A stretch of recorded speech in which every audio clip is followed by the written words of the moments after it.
वबा के बाद वो पहले वाले दिन लौट आएंगे। क्या झेला, क्या गंवाया, हम सब भूल जाएंगे। सब कहते हैं कि परिंदे फिर लौट आएंगे। हाँ, आएंगे, फिर हम उन्हें भून खाएंगे। अभी तनख्वाह पे गुजारा है और बड़ी मुश्किल से है।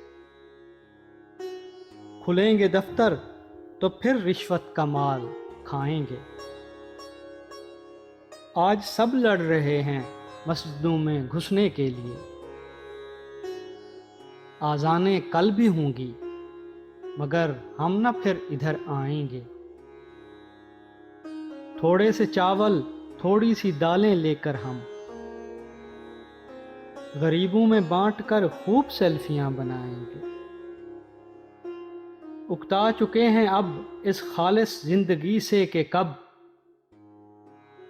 वबा खत्म होगी, कब हम चीजों में चीजें मिलाएंगे। अब जो सब कहते फिरते हैं अपना बहुत ख्याल रखना, यही लोग बहुत जल्द दस्तो गिरेबां नजर आएंगे। अभी तो काफिर, सुन्नी, वहाबी और शिया है ये कोरोना की वबा। बटेगी इमदाद, सब एक थाल में खाते नजर आएंगे।